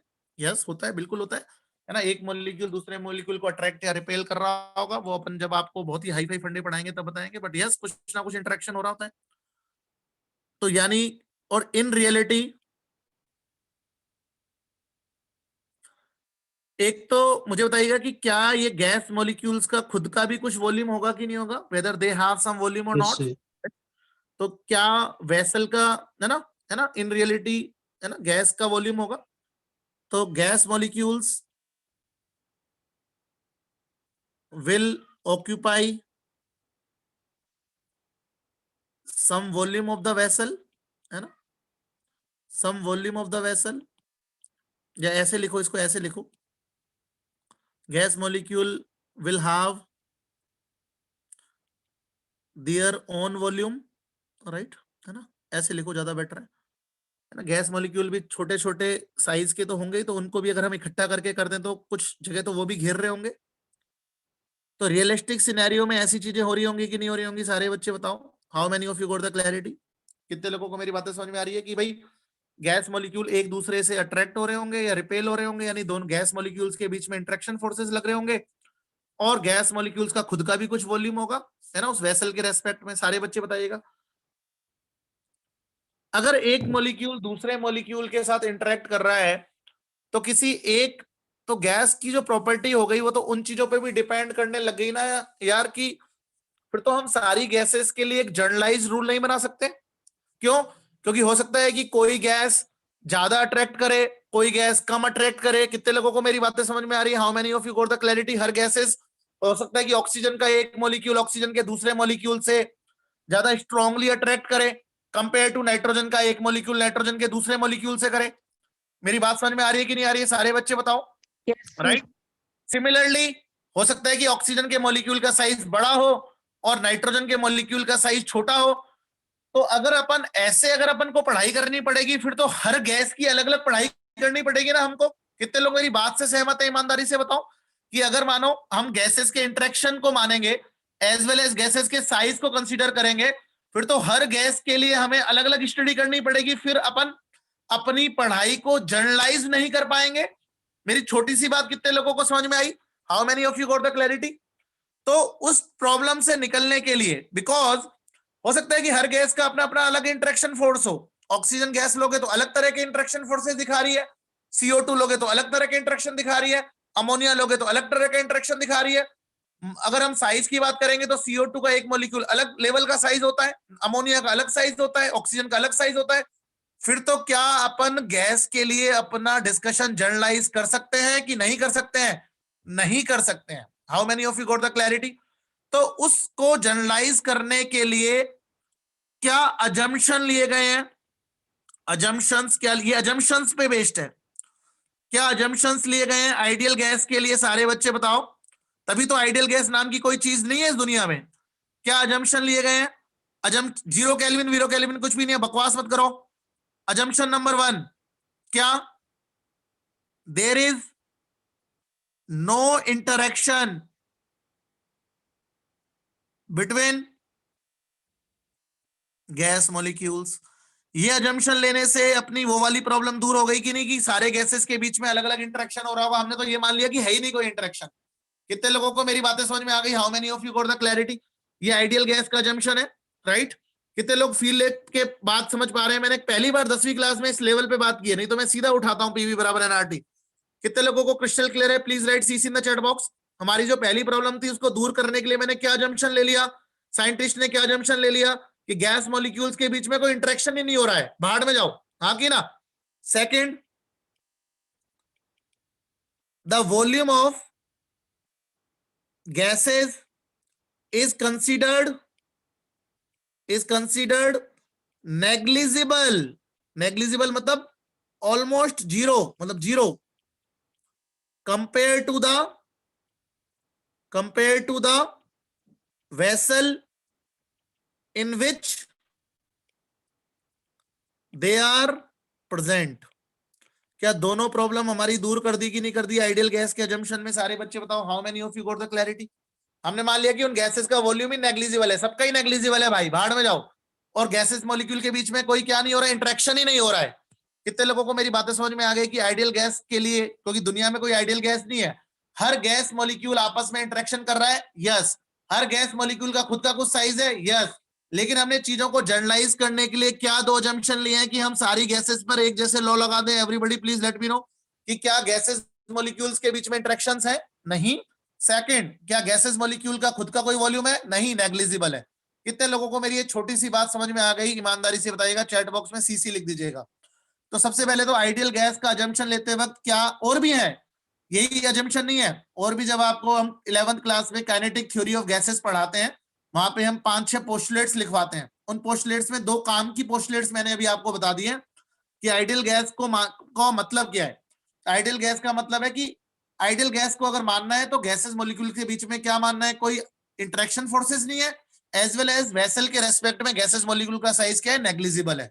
How many of you got the crystal clarity? Please right your name in the chat box. हाथ खड़ा करेगा सारे बच्चे कि अच्छा मेरे एक सवाल का आंसर दो, क्या इस दुनिया में इन रियलिटी कोई आइडियल गैस है क्या? No sir. नो, ये भी No, दिमाग sir. In reality there is no ideal gas, क्योंकि हर गैस अपने दूसरे मॉलिक्यूल्स, हर गैस के मॉलिक्यूल्स के बीच में इंटरेक्शंस होता है, यस। हर गैस के मॉलिक्यूल का कुछ ना कुछ साइज होता है, यस। लेकिन हमने जनरलाइज करने के लिए, टू जनरलाइज इट, साइंटिस्ट ने जो प्रैक्टिकली एक फॉर्मूला प्रूव किया है, उसको हर गैस पे अप्लाई करने के लिए हमने बाय डिफॉल्ट अजम्पशन ले लिया कि भाई ये है, ताकि हम अपनी स्टडी का जो होराइजन है उसको थोड़ा बड़ा कर सकें। आपको जब हम 11th क्लास में पढ़ाएंगे तो 11th क्लास में हम रियल गैस इक्वेशन भी बताएंगे कि इन एक्चुअल फॉर्मूला क्या होता है, ठीक है, van der Waals real gas equation. But ज्यादा फेमस आइडियल गैस है, तो अभी के लिए मैं आइडियल गैस पे फोकस कर रहा हूँ। कितने लोगों को मेरी बातें समझ में आ गई? Please right. ठीक है, हाँ गुड में बोलिएगा, क्या डाउट है? सर मुझे ये डाउट था कि अगर कोई गैस आइडियल नहीं है तो इस इक्वेशन से जो रिजल्ट्स आएंगे वो भी करेक्ट नहीं आएंगे, तो सर बेटा वो करेक्ट नहीं है, लेकिन they are actually closer to that. बिल्कुल करेक्ट नहीं है, क्योंकि कहीं ना कहीं, है ना, बिल्कुल सही बात है, लेकिन क्लोज है, क्योंकि थोड़ा बहुत फर्क पड़ता है। क्योंकि गैसेस मॉलिक्यूल वैसे भी बता, आइडियली गैसेस मॉलिक्यूल का साइज छोटा ही होता होगा अगर आप लॉजिकली सोचो। दूसरी बात, गैसेस मॉलिक्यूल के बीच में जो फोर्सेस ऑफ अट्रैक्शन लगते हैं वो भी बहुत ही वीकेस्ट लगते हैं कि नहीं लगते हैं? हाँ कि ना, सॉलिड और लिक्विड के Yes, sir. कंपैरिजन। इसलिए वो उसके क्लोज है, करेक्ट नहीं है लेकिन क्लोज है। उससे फायदा क्या हो रहा है, हमारा जो स्टडी का होराइजन है वो थोड़ा बड़ा हो रहा है। हम सारी गैसेस के लिए वो लगा के एक रिजल्ट तक पहुंच सकते हैं, रिजल्ट के आसपास पहुंच सकते हैं, इसलिए हम आइडियल गैस इक्वेशन पढ़ते हैं। ठीक है, बिल्कुल सही बात है, आपका 200% सही डाउट है, ठीक है। बट हम उस क्लोजनेस को अचीव करने के लिए या एक बड़ी प्रॉब्लम को रिजोल्व करने के लिए आइडियल गैस इक्वेशन को डिफाइन कर रहे होते हैं साइंटिस्ट, ठीक है। Thank you sir. How many of you got the clarity? अभी तक सिर्फ मैंने आपको एक बात बताई है कि इस दुनिया में कोई भी आइडियल गैस नहीं है, बट हम अपने स्टडी को जनरलाइज करने के लिए अजम्पशन लेते हैं कि भैया गैस मॉलिक्यूल्स के बीच में इंटरेक्शन नहीं है, एज वेल एज उनका वॉल्यूम जिस वेसल में वो प्रेजेंट है उसके कंपैरिजन में नेग्लिजिबल है, वो हम अजम्पशन लेके आइडियल गैस इक्वेशन मानते हैं। Is it clear? How many of you got the clarity? कितने लोगों को मेरी बात समझ में आ गई? बाय डिफॉल्ट आपको आइडियल मान के ही सारी की सारी स्टडी करनी है, ठीक है। अब ये इक्वेशन है क्या, है ना। अब इस इक्वेशन पे आ रहा हूं मैं, और यहां पे एक पॉइंट भी लिख लेते हैं। In reality there is no ideal gas. In reality there is no ideal gas, है ना।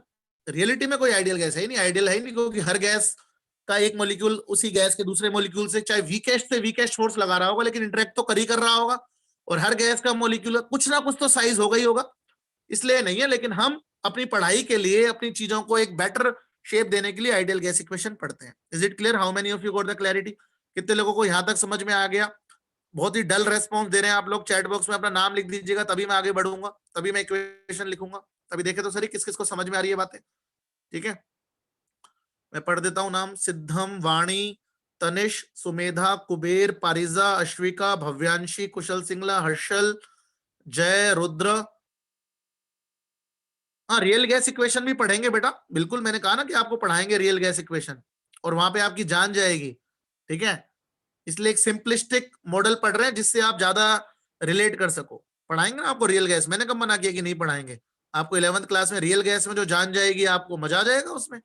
आयुषी, लिपिका, सोमिल, सात्विक, अभिनव, अर्जुन, तन्मय, तन्वी, दिव्यांशु, रोहित, अभिनव, गुणमय, अर्णव, हरमन, दिव्यांशु, कार्तिक, सुखबीर, भविष्य, एंड सो मेनी किड्स, ठीक है। चलिए अब अपन आइडियल गैस इक्वेशन लिखते हैं कि what is the equation.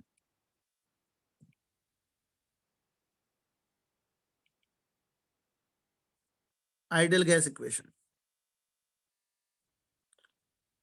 Ideal gas equation है P V equals to N R T. लिख लीजिएगा, एक एक चीज पे आएंगे होले होले, don't worry. P V equals to N R T, P V equals to N R T, ये हमारी आइडियल गैस इक्वेशन है। ठीक है, तो यहां पे आपको कितनी चीजें दिख रही हैं सारे बच्चे बताओ? पी दिख रहा है, वी दिख रहा है, कुछ चीजों की तो फीलिंग आ रही होगी आपको सिंबल से, हाँ की ना? मुझे बताओ, अगर मैं आपसे पूछूं कि पी क्या है, व्हाट इज द पी, क्या लग रहा है आपको सारे बच्चे? अब यहीं से ही प्रॉब्लम शुरू होती है। प्रेशर मत बोला करो, प्रेशर ऑफ द गैस, है ना? प्रेशर मत बोलो, pressure of the gas, pressure of the gas, है ना? पूरा बोलने की आदत डाला करो, यही प्रॉब्लम है आप लोगों की, प्रेशर ऑफ द गैस। एक वेसल में गैस का प्रेशर क्या होता है, मतलब क्या लग रहा है आपको? गैस का प्रेशर मतलब कैसे हम डिफाइन करोगे एक वेसल में? गैस का प्रेशर क्या है? प्रेशर कहां लगा रही होगी गैस, पता है ना? गैस प्रेशर कहां लगा रही होगी सारे बच्चे बताओ? Every side, On the walls of the container. On the walls of container. Very good. इसका मतलब जो गैस अपने जिस वेसल में है उसकी दीवारों पे जो प्रेशर एक्सर्ट कर रही है, मैं उसकी बातें कर रहा हूं। कितने लोगों को मेरी बात समझ में आ रही है? How many of you got the clarity? कितने लोगों को बात समझ में आ गई? P is the pressure of the gas, right? हर बात को गहराई से समझो, ठीक है? V, capital V, capital V क्या है? अब वॉल्यूम ऑफ द गैस मत बोलो। Very good, volume of the gas बोलने का कोई सेंस ही नहीं है। क्यों? क्योंकि गैस क्या जिस वेसल में जाती है उसका पूरा वॉल्यूम ऑक्यूपाई कर लेती है कि नहीं कर लेती है? सारे बच्चे बताओ, हाँ कि ना? यस, वो तो पूरे वॉल्यूम में फैल जाएगी, गैस की प्रॉपर्टी होती है ये। तो वी एक्चुअली क्या है? एक्चुअली तो मैं आपको सही बताऊं, वॉल्यूम ऑफ द कंटेनर भी गलत है, जब मैं 11th क्लास में बताऊंगा। एक्चुअल में वी क्या है मैं बताता हूं, देखो। चलो आप हाई फाई फंडा सीख जाओगे ना अगर मैं बता दूं तो, देखना मैं कुछ पर्पसली बता रहा हूं ये चीज। देखो, वी इज द, एक्चुअल में वी क्या है? वॉल्यूम ऑफ गैस, ऐसे लिखो, sorry, volume in which gas is roaming, roaming मतलब घूम रही है, volume in which gas is roaming. अब मुझे बताओ कि इन रियलिटी तो इस, अगर देखो, अब देखना, volume in which gas is roaming, अभी मैंने थोड़ा टफ करके बताया है, अभी इसको आसान कर दूंगा आपके लिए। अगर मैं सारे गैस मॉलिक्यूल्स को इकट्ठा कर दूं तो मान लेते हैं कि वो सारे गैस मॉलिक्यूल का खुद का साइज इतना है कि नहीं है? सारे बच्चे बताओ। और वेसल का साइज v है और मानो ये x है, तो actually gas v minus x volume में घूम रही है कि नहीं घूम रही है? भाई खुद की जगह में थोड़ी घूमने लग जाएगी यार, खुद भी तो कुछ साइज ऑक्यूपाई कर रही होगी। सारे बच्चे मुझे बताओ, भाई मैं अपने अंदर ही थोड़ी घुस सकता हूं? अगर गैस मॉलिक्यूल्स का खुद का भी साइज है, अगर हम रियलिटी में देखें तो खुद के साइज की वजह से, अगर मानो 2 लीटर का वेसल था और उनके साइज की वजह से 100 ml उन्होंने खुद ने ही ऑक्यूपाई कर रखा था, तो घूमने की जगह कितनी बच गई? 1900 ml बच गई कि नहीं बच गई? सारे बच्चे बताओ, how many of you got the clarity? कितने लोगों को मेरी बात समझ में आ रही है? भाई गैस मॉलिक्यूल का खुद का भी तो साइज है, तो एक्चुअल में तो 1900 ml है। बट अगर हम आइडियल गैस इक्वेशन की बात करते हैं तो आइडियल गैस इक्वेशन में हम क्या बोलते हैं कि गैसेस का खुद का वॉल्यूम टेंड्स टू 0 है कि नहीं है? सारे बच्चे बताओ, how many of you got the clarity? अगर गैस का खुद का वॉल्यूम टेंड्स टू 0 है तो volume of the gas in which it is roaming को क्या हम वॉल्यूम ऑफ वेसल के बराबर ही कर सकते हैं कि नहीं कर सकते हैं? सारे बच्चे बताओ, क्यों? क्योंकि आइडियल गैस में गैस का खुद का वॉल्यूम तो नेग्लिजिबल है कि नहीं है? कितने लोगों को मेरी बात समझ में आ रही है? How many of you got the clarity? Volume of vessel in which gas present, यही वॉल्यूम हो जाएगा कि नहीं? इन विच गैस प्रेजेंट। कितने लोगों को मेरी बात समझ में आ रही है? तो आप तो अभी के लिए छोटे बच्चे हो, तो यही याद रखो, जिस वेसल में गैस प्रेजेंट है उसका वॉल्यूम v है, क्योंकि गैस पूरा वॉल्यूम ऑक्यूपाई करती है और उसका खुद का वॉल्यूम तो नेग्लिफाई है, इसलिए आपके लिए तो v क्या है? सारे बच्चे बताओ, what is v for you? Volume of the vessel, ठीक है? हाउ मेनी ऑफ यू, है ना, how many of you got the clarity about v and p? बोलेगा एक एक बात पे मैं बहुत गहराई से आऊंगा, ऐसा नहीं है। अगला है स्मॉल एन। एन क्या लग रहा है आप सारे बच्चे बताओ? Number of moles moles of gas. पूरा बोला करो, मुझे पसंद नहीं आता। Number of moles of gas, number of moles of gas. आगे ना, कितने लोगों को एक एक वेरिएबल समझ में आ रहा है? P is the pressure of the gas, यानी गैस अब जिस वेसल में उसकी दीवारों पे कितना प्रेशर एक्सर्ट कर रही है। V is the volume of the vessel in which gas present. N is the number of moles of gas. Capital T. Capital T is what? The temperature. inside the container. Temperature of gas. In Kelvin. In Kelvin. याद रखना, हम जितने भी gases state, thermodynamic, जितने भी chemistry में आप thermodynamic applications पढ़ते हो, रिलेशंस पढ़ते हो, उन सब में टेम्परेचर केल्विन में होता है। अभी केल्विन आपको कईयों को पता भी होगा, नहीं मैं दोबारा बताऊंगा, अभी टेंशन ना लो, यूनिट्स पे तो मैं भी आने वाला हूं। Temperature of gas in kelvin, यानी जब भी आइडियल गैस इक्वेशन लगानी है आपको, तो टेम्परेचर को कौन सी यूनिट में पुट करना है? सारे बच्चे चैट बॉक्स में लिख दीजिएगा, किस यूनिट में पुट करना है? सारे बच्चे बताओ। केल्विन यूनिट में पुट करना है। अगर आपने डिग्री सेंटीग्रेड में पुट कर दिया तो आपका आंसर गलत आएगा। You have to put in temperature in kelvin to get the right result, ठीक है। और कैपिटल आर जो, हाँ केल्विन एसआई यूनिट है, बिल्कुल। कैपिटल आर जो है उसका क्या नाम है? सारे बच्चे बताओ। Universal gas constant. Universal gas constant या गैस कांस्टेंट, इसको गैस कांस्टेंट भी बोलते हैं। सर हम डिग्री केल्विन क्यों नहीं कहते? हाँ डिग्री केल्विन बोल देते हैं, ऐसा कुछ भी नहीं है ना, डिग्री केल्विन बोल देते हैं, वो कोई फर्क नहीं है। डिग्री सेंटीग्रेड, डिग्री केल्विन, वो कोई फर्क नहीं है। यूनिवर्सल गैस कांस्टेंट या गैस कांस्टेंट एक ही बात है। जब इसके नाम के आगे ही कांस्टेंट लगा हुआ है तो इसकी वैल्यू फिक्स होगी कि वेरी करेगी? सारे बच्चे बताओ, इसकी वैल्यू फिक्स होगी कि वेरी करेगी? Fix. मैं आपको सही बताऊं, आपके जीवन में कैपिटल आर, पढ़ लेना मुझसे अच्छे से, सबसे ज्यादा दुखदाई होने वाला है, क्योंकि कैपिटल आर की यूनिट अलग अलग होती है और अलग अलग यूनिट पर इसकी वैल्यू अलग अलग होती है। बच्चे आईआईटी में पहुंच जाते हैं, बच्चे डॉक्टर बन जाते हैं, उनको पता ही नहीं चलता कि आर की वैल्यू कब क्या यूज करनी है। वो सिखाने के लिए मैं एक क्लास ले रहा हूं, मतलब आज की और अगली वाली क्लास। मेरी बात समझना, मैंने ये वाला टॉपिक क्यों सिलेक्ट किया है आपको पढ़ाने के लिए? भैया कैपिटल आर को यूज करना नहीं आता बच्चों को, उसकी यूनिट में उसकी इतनी सारी वैल्यूज अभी सिखाऊंगा, अलग अलग यूनिट में, यूनिट्स में मर जाते हैं। जो मर्जी बोलो आर की सर 0.0821, अरे क्यों भाई क्यों? 8.3 होने से क्यों भाई क्यों? रीजन पूछो, वाट लग जाती है। तो यूनिट एंड डायमेंशन में आर बहुत ही मजे लेने वाला है आपसे, इसलिए मैंने ये क्लास रखी है, या ये वाला सेशन, ये वाला टॉपिक मैंने अपने ब्रिज कोर्स में डाला है कि भाई बच्चों के मन में जो आर को लेके 1% भी डाउट होता है उसको मुझे दूर करना है। कितने लोगों को मेरी बातें समझ में आ रही है कि what is the purpose of taking this वाला टॉपिक? ये टॉपिक लेने का पर्पस मैंने अभी क्लियर किया है। मैंने पूरा जो मेरा ब्रिज कोर्स डिजाइन किया है उसके पीछे कोई पर्पस है। मैंने ऐसे रैंडम टॉपिक सेलेक्ट नहीं किए हैं, मैंने वो टॉपिक सेलेक्ट किए हैं जो बच्चों को 11th क्लास में 12th क्लास में जाके पेनफुल लगते हैं, जो वो समझ ही नहीं पाते हैं, जो बहुत ही ज्यादा रायता फैलाते हैं। तो एक क्लैरिटी होगी तो आप घबराओगे नहीं, आप आर की सही वैल्यू लोगे, सही यूनिट लोगे। तो कितने लोग मुझसे प्रॉमिस करते हैं कि हाँ सर आपके सिखाने के बाद हम 11th 12th में जहां भी कैपिटल आर आएगा उसका सोच समझ के यूज करेंगे? सारे बच्चे मुझे प्रॉमिस करिएगा, हाँ कि ना? तो ये सिखाने के लिए मैं आपको एक सेशन लिया है। मैंने ऐसे रैंडम नहीं उठाया कि कोई भी मेरे को अच्छा लगता है तो मैंने उठा लिया। मेरे को पता है कि क्योंकि मैं पढ़ा रहा हूँ इतने सालों से, तो मुझे पता है कि बच्चा कैपिटल आर में कितना ज्यादा फंसता है। I know it. और इसका फायदा फिजिक्स में भी होगा, केमिस्ट्री में भी होगा, क्योंकि फिजिक्स में भी आपका काइनेटिक थ्योरी ऑफ गैसेस है, फिजिक्स में भी आपका थर्मोडायनेमिक्स है, केमिस्ट्री में भी थर्मोडायनेमिक्स है, केमिस्ट्री में भी काइनेटिक थ्योरी ऑफ गैसेस है। केमिकल इक्विलिब्रियम चैप्टर में आर यूज आएगा, केमिकल काइनेटिक्स चैप्टर में कैपिटल आर यूज आएगा, आपका इलेक्ट्रोकेमिस्ट्री में कैपिटल आर यूज आएगा, और ना जाने कहां कैपिटल आर यूज आएगा। ठीक है, इसलिए इसको समझना, और बहुत ही आसान है।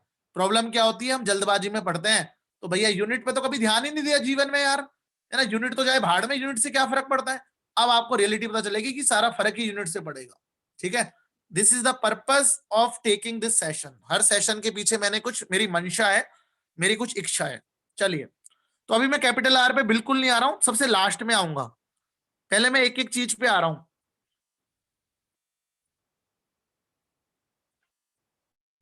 तो सबसे पहले मैं आ रहा हूं प्रेशर पे।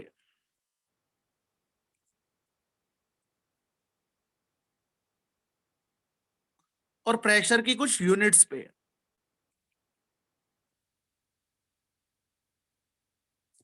यूनिट्स पे। Sir, this is we are talking about capital R. नहीं नहीं, क्या कह रहे हो? Sir, this pressure. What about capital R? Capital R cap मतलब मुझे समझ में नहीं है। Capital Sir, universal gas constant नहीं कर रहे हम? नहीं नहीं, पहले प्रेशर की यूनिट सीखेंगे, फिर वॉल्यूम की यूनिट सीखेंगे, फिर टेम्परेचर की यूनिट सीखेंगे, फिर आर पे आएंगे हम। ठीक है, स्टेप बाय स्टेप चलेंगे ना बेटा। अभी आपको प्रेशर की सारी यूनिट पता है इस दुनिया में कौन No, कौन सी? sir. तो पहले प्रेशर की यूनिट तो सिखाऊं आपको। पहले प्रेशर की यूनिट सीखेंगे तभी तो, क्योंकि अगर प्रेशर की यूनिट चेंज करोगे, वॉल्यूम की यूनिट चेंज करोगे, तो आर की यूनिट भी चेंज होएगी कि नहीं होएगी? सारे बच्चे बताओ, how many of you got the clarity? हाँ की ना? अगर एक Yes. मैथमेटिक्स इक्वेशन से जुड़े हो तो पहले प्रेशर की यूनिट तो सिखाऊं। प्रेशर पता नहीं है, वॉल्यूम पता नहीं है, टेम्परेचर पता नहीं है, सीधा आर कैसे सिखा दूंगा आपको? हाँ, स्टेप बाय स्टेप चलना चाहिए जीवन में। तो मुझे बताओ, आप में से कितने लोगों ने, मैं प्रेशर की कुछ काम की यूनिट्स लिख रहा हूं, एटीएम, बार, न्यूटन पर मीटर स्क्वायर, जिसको पास्कल भी बोल देते हैं,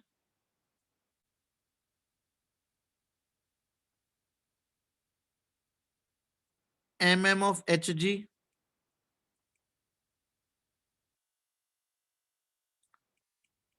चलो टोर भी सिखा देता हूं। ऐसे और भी होती हैं, ऐसे बहुत यूनिट होती हैं, बट आपको एटलीस्ट ये 5 यूनिट्स तो कुछ पता होनी चाहिए, मतलब 4-5 यूनिट्स। 6 यूनिट हो गई यहाँ पे भी। ठीक है, हाँ रुक जाओ, सब बताऊंगा यार। आपको अभी क्वेश्चन मार्क डालने की जरूरत नहीं है, मुझे पढ़ाने दो। ठीक है, आई नो कि मुझे क्या पढ़ाना है, कैसे पढ़ाना है ना? मैं बताऊंगा एचजी क्या है। ठीक है, एवरीथिंग आई विल टीच यार। Why you are so excited सीखने की? पहले बताओ ना, मेरे को पढ़ाने तो दो पहले, मैं सब बताऊंगा कि एचजी क्या है, क्या मतलब है। जो मेरा तरीका है ना पढ़ाने का। आप में से आप लोगों ने कौन कौन सी यूनिट सुनी हुई है, बताइएगा मुझे। कौन कौन सी Sir, यूनिट सुनी? Pascal, bars, Sir, and Pascal ATM. और न्यूटन Sir, पर all- ATM, meter, pascal, mm of Hg। ओके, सारी सुनी हुई है। सारी सुनी हुई है। ओके, चलिए मुझे बताओ कि न्यूटन पर मीटर स्क्वायर और पास्कल क्या ऐसा यूनिट है कि नहीं है? ये पढ़ा है कि नहीं पढ़ा है आपने सारे बच्चों? Yes, sir. Yes sir. Yes sir. ये हमारी ऐसा यूनिट है, बहुत ही बढ़िया। क्या आपको रिलेशंस पता है किसी का भी, किसी से, किसी को? Yes sir. Pressure 76 mm of Hg। कितना होता है? Sir like mm of Hg and torr जो है वो इक्वल होते हैं। Very good. 1 mm Hg is equal to 1 torr बिल्कुल jelly। सही है, बिल्कुल सही है। चलो ठीक है, ये तो सबसे लीस्ट इंपोर्टेंट बात बता दी तुमने, क्योंकि टोर तो वैसे भी कभी देगा तो ATM और बार का पता है। एटीएम और बार का बताओ, कौन छोटा होता है कौन बड़ा होता है, एटीएम या बार में से? सर एटीएम हल्का सा बड़ा होता है। ATM बड़ा होता है और बार छोटा होता है। बार छोटा होता है। चलो ठीक है, थोड़ी नॉलेज सर यहाँ से 1 ATM is equal to 1.0123 bar something कुछ ऐसा होता है। 1.01325 into 10 की पावर 5 है ना, मतलब है ना, न्यूटन पर मीटर स्क्वायर। ठीक है, अच्छा बार का रिलेशन बता रहे थे आप। ठीक है, यस सर। बहुत बढ़िया, बहुत बढ़िया। ठीक है, चलो One जिनको bar- नहीं पता टेंशन ना लो, इनको भी आधा अधूरा पता है, मतलब किसी को कुछ भी नहीं पता। इसका मतलब अपन इन पे मेहनत करेंगे। तो अभी तो क्लास का समय हो गया, तो अगली क्लास का अपना एजेंडा क्या है? हम प्रेशर की यूनिट्स पढ़ेंगे गहराई से, वॉल्यूम की मैं पढ़ा चुका हूं, दोबारा फास्ट रिवाइज करवाऊंगा, टेम्परेचर में सिर्फ केल्विन और डिग्री सेंटीग्रेड को कन्वर्ट करना सिखाऊंगा, और फिर कैपिटल आर की यूनिट्स पे आऊंगा।